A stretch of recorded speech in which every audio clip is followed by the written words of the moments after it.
Black Lives Matter. I can no more say Black lives don't matter than to say that my life don't matter. Black lives matter.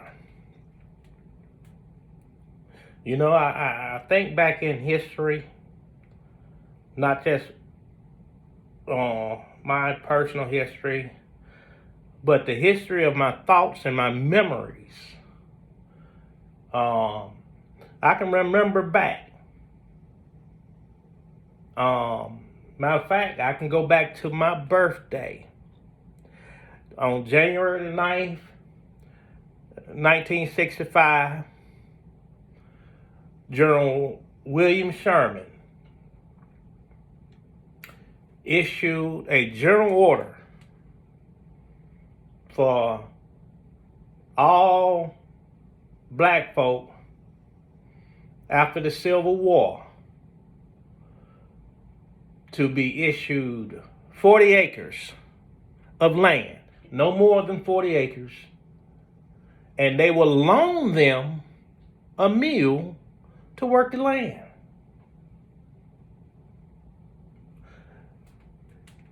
Now think about this. This was a promise or a commitment.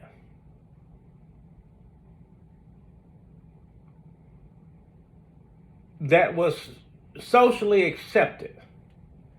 And so, black folks helped out in the Civil War effort because we thought we had something coming for us. Freedom is what we thought. But when that didn't happen, we let it go. A lot of black folks moved, picked up, trying to be socially accepted. Moved to Georgia, Mississippi, South Carolina, receiving their promise of land. Worked that land. Did all kinds of other stuff just to be socially accepted.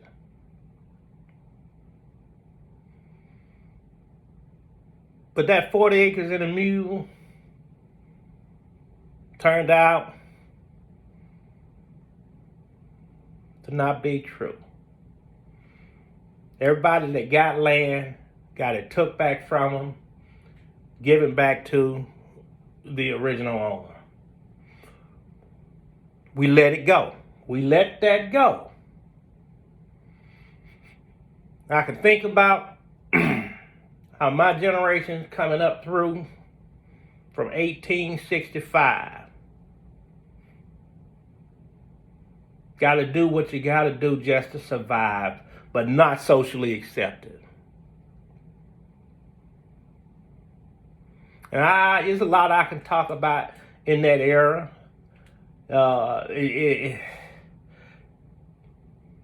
I call them trials and tribulations. We'll let it go.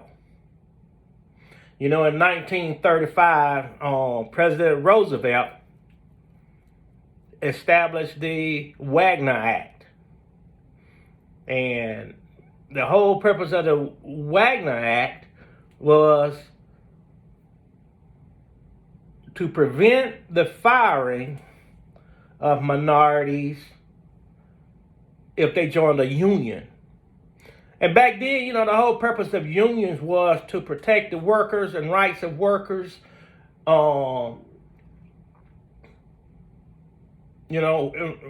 Whites was just receiving protections, and blacks weren't. So the whole purpose of that Wagner Act was to make things fair in employment. But no matter what the paper said, the people still did different. So, the Wagner Act turned out to just be words without meaning. But we let that go. We let it go. And Roosevelt again came about through his New Deal, stating that there could be no discrimination because of race. In written words. Again, words without meaning. New Deal turned out to be a great deal for whites. So although whites were able to pull themselves up from the Depression,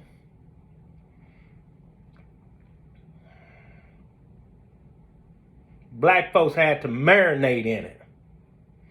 And we let that go because we want to get along. Got to get along. Even through all those years in the 19th century of separate but equal. Again, words without meaning.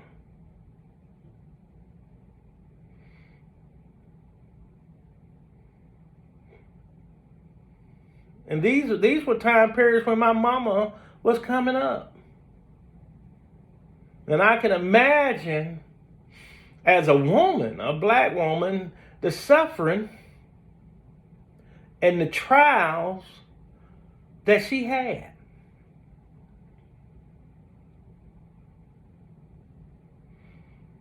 On December 3rd, 1951, President Harry S. Truman tried to work a fix. And that was one of the first eras of affirmative action that forces government offices to not discriminate. Now, imagine this. You have to set rules to force a group of people to be fair to another group of people. And I believe that people are born to know the difference between right and wrong. I'm talking morally right and wrong.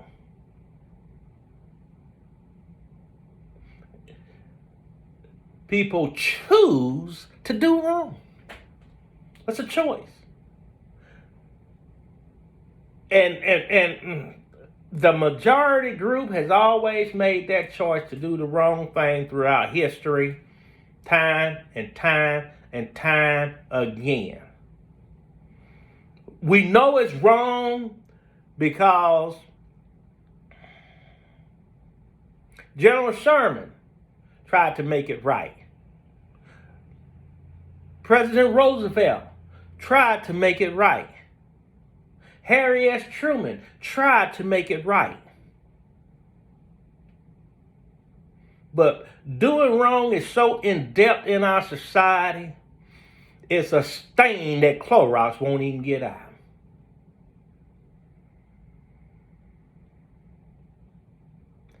Eisenhower became president after Truman,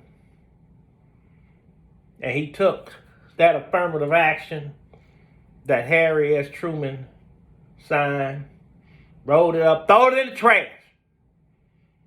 States should decide for themselves what to do with black folk.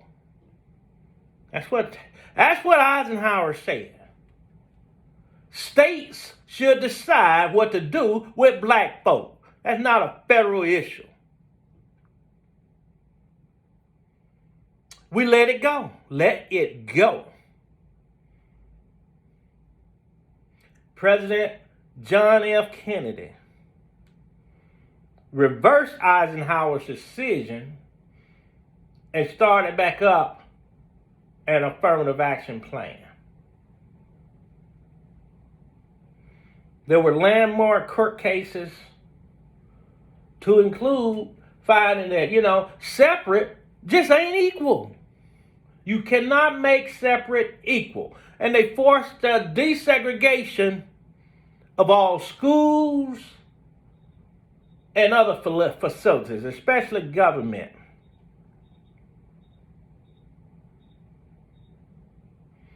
There was so much resistance.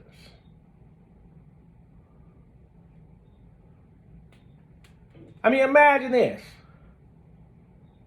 In 1960 through 1969, white people were saying that blacks don't deserve equal treatment. You don't deserve it. Not that you can't earn it.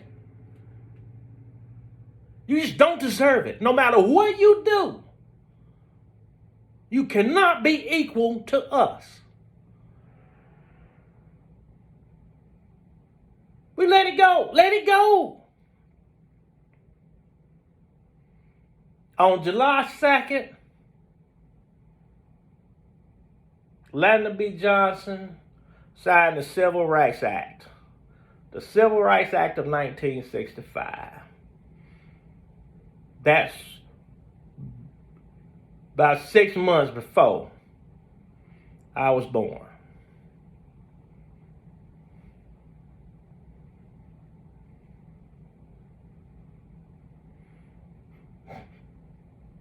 So Black Lives Matter? And you know, Brown versus Board of Education happened before my time. But as a young boy, me, Henry Lee Howard, I went to Minnie Butler Elementary School. It was an all-black school in the poorest neighborhood in Macon, Bellevue. The only white folks that was in that school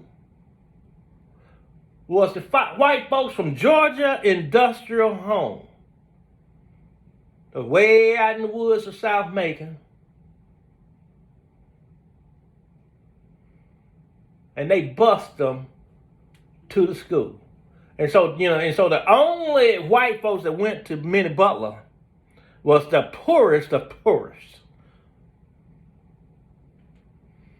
And I can remember in the 6th grade, 5th or 6th grade,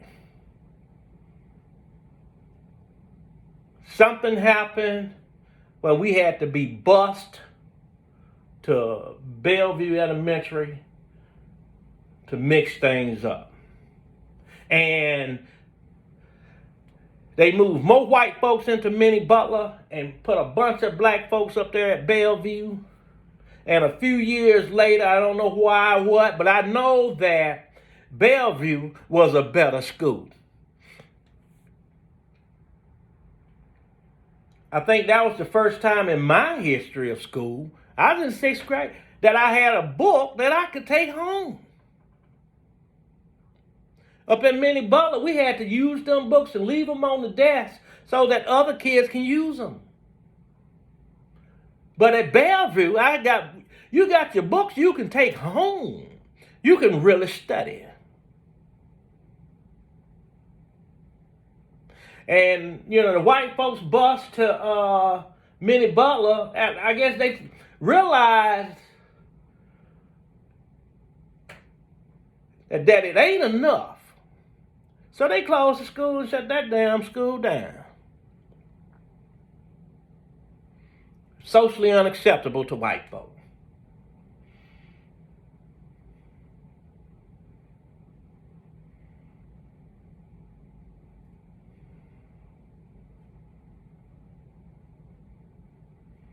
So Black Lives Matter. I mean, we've been letting it go and letting it go and letting it go and letting it go and letting it go and letting it go and letting it go and letting it go for so long. I think we ain't got no more let go left.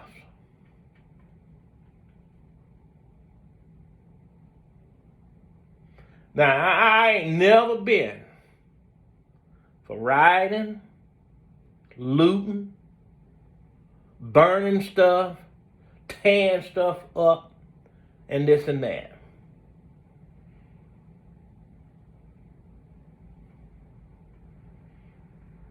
And if we can't resolve this without fighting, we're in a world of hurt. We're in a world of hurt. Because blacks in America makes up less than 30%. Way less than 30%. I don't know the percent, but each one of us would have to fight 5 white folks and whoop them all by ourselves to fight to make things right. So I see that's a losing fight. So, fighting should be out of it. What we've got to do is make our voice heard. Make our voice heard. On July the 7th, I think it's my wedding anniversary. This coming July the 7th, Black Lives Matter has set up a blackout.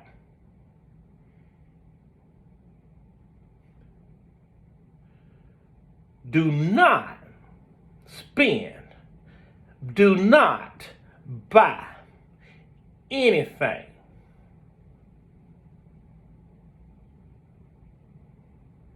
throughout history. The only people that have made controlling decisions, their decisions were based off of money. Not fairness, money. The institution of slavery was for money. The establishment of 40 acres and a mule is so as to not affect commerce. The Wagner Act, money. The New Deal, money. Affirmative action, money. And the Civil Rights Act of 1965, because of money. Those rules was made because money, white folks' money, was getting messed with. So I say on July the 7th, please stay home. Please get out and publicly protest. Please do not buy any gas. Don't buy no snacks, no chips, no groceries. Don't buy no gift cards. Do not spend a dime.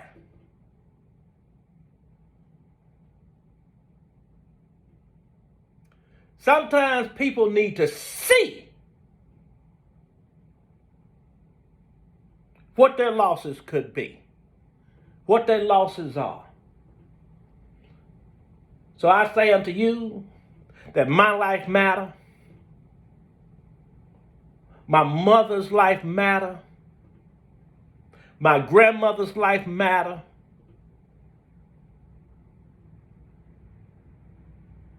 Black Lives Matter. So I ask of you, please do not go shopping on July the 7th. Do not spend a dime on July 7th. Home sweet home.